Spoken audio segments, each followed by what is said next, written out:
Firth, everyone. Hope you're well. This video, I wanted to talk about visualization.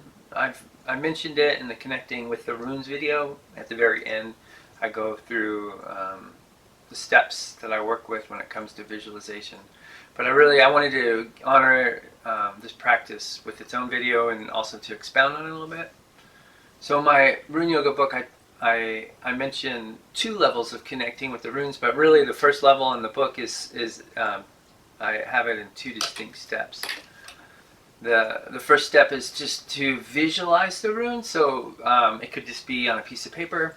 You know, that's definitely what I had to start with to really anchor my mind and develop visualization, because it wasn't something that came very easy for me. So just working with it on a, see it visually, look at it. I suggest working either just on a white piece of paper and then paint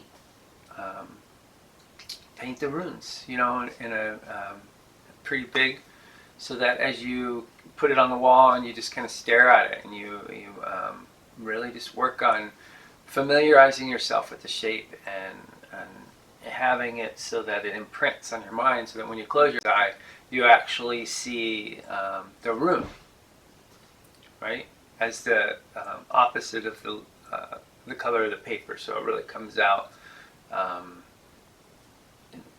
as a darker image of the rune.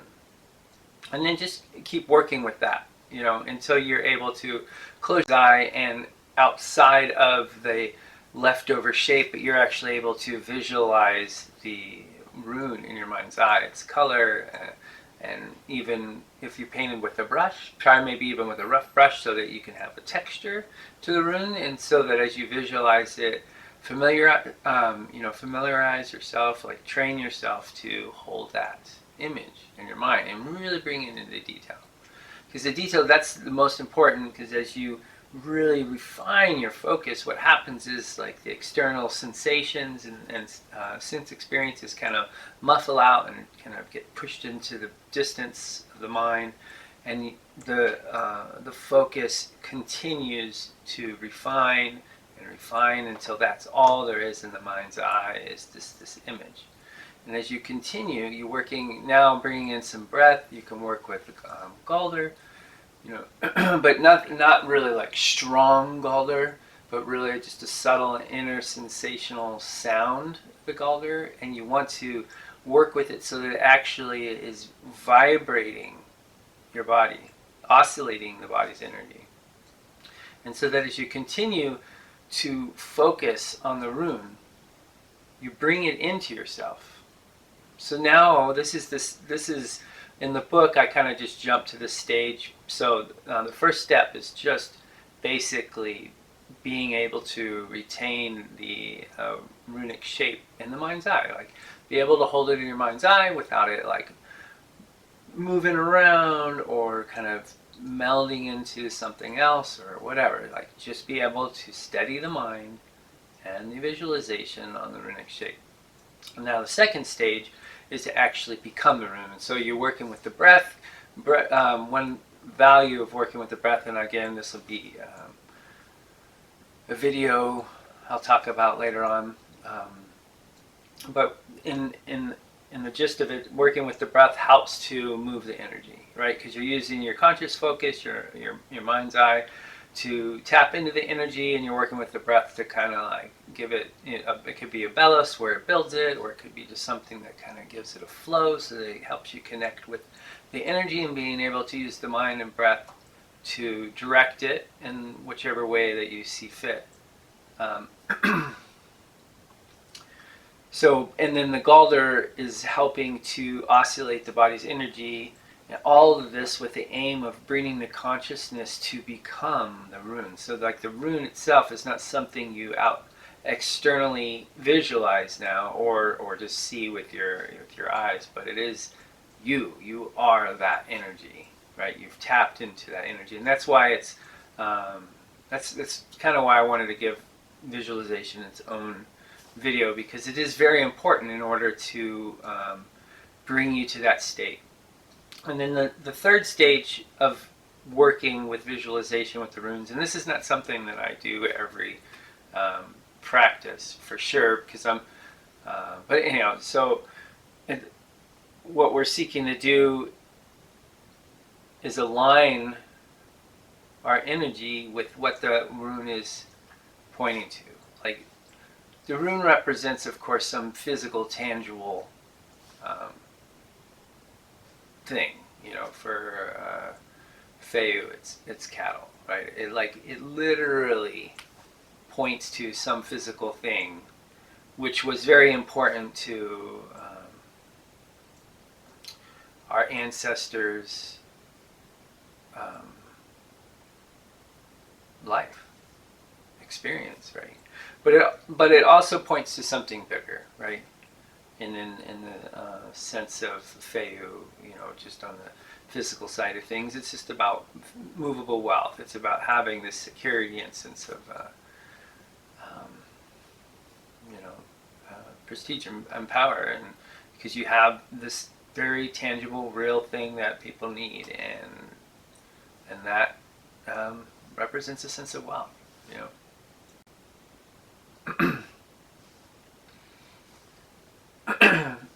So now, working with the third stage of visualization, you've externally visualized it either on a physical piece of paper or visualizing it and holding in your mind's eye. So you stabilize the consciousness and awareness of the mind, and now you're bringing that energy into yourself. That's the second stage, where literally, like, you envision, you experience the body being the rune.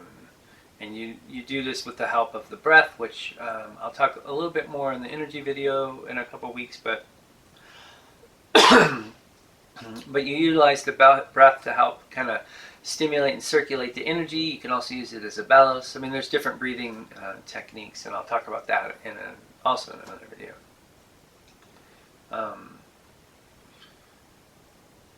So having touched in with the second stage by using the Galder to help kind of oscillate the body's energy, which also helps to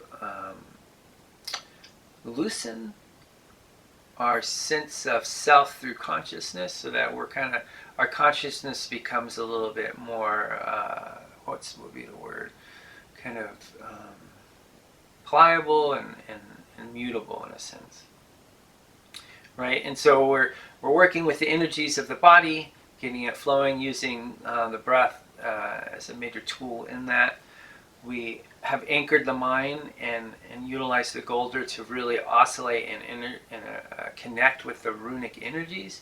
And so now we're channeling the mind's eye towards, in this particular case with Feu, just channeling the mind's eye towards the experience of being a cattle. So I always suggest, like, learning everything you can, watch some videos on cattle, and so that you have all that stuff in your mind as you start to channel your consciousness, your awareness towards this object that the runes are pointing to, like the physical, tangible object that they point to.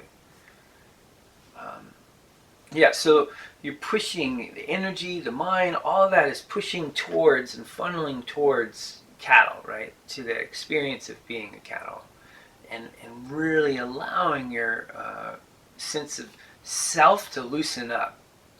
And so that sometimes it's helpful, we're just like playing on the speaker some beat, or even just using two sticks, your staff and a tine or something, just to pound on it, or use a drum. I don't know if you can see, I have a drum that I made many years back. Just to help kind of induce that trance-like state, which will also help with this stage of the visualization, which I don't necessarily always work with. Like if I'm just tapping into a runic energy, I might do the stada and the Galder and work with the first two aspects, two stages of visualization.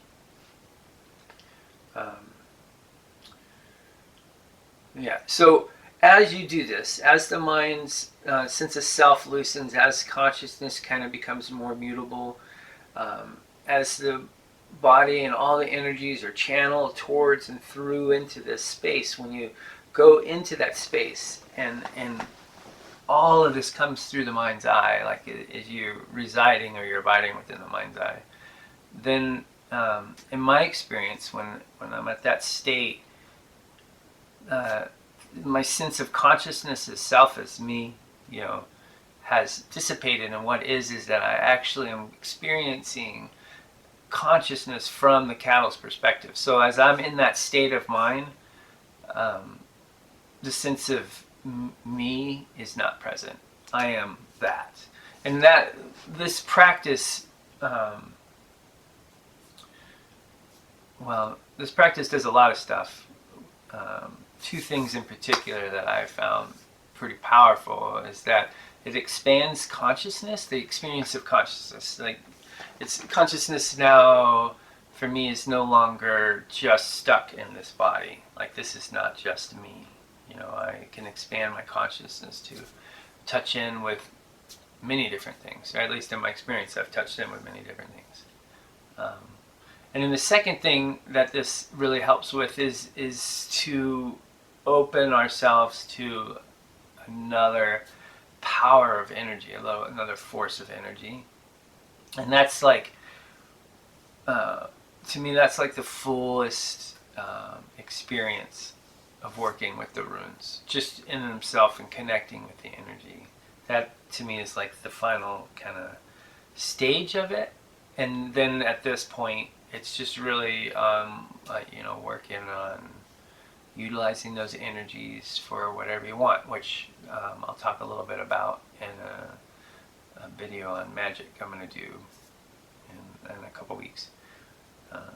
So that, like I said, I just wanted to expound a little bit on visualization because it's pretty powerful practice, and it actually will help in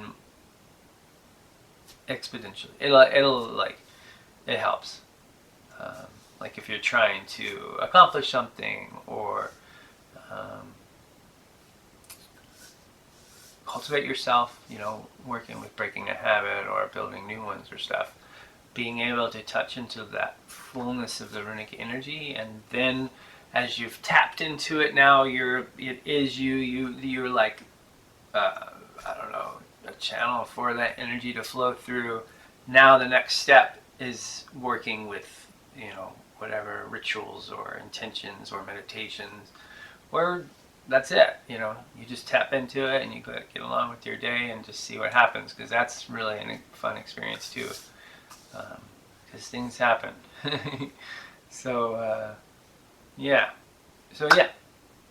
Wish you well, and until next video, I'll see you later.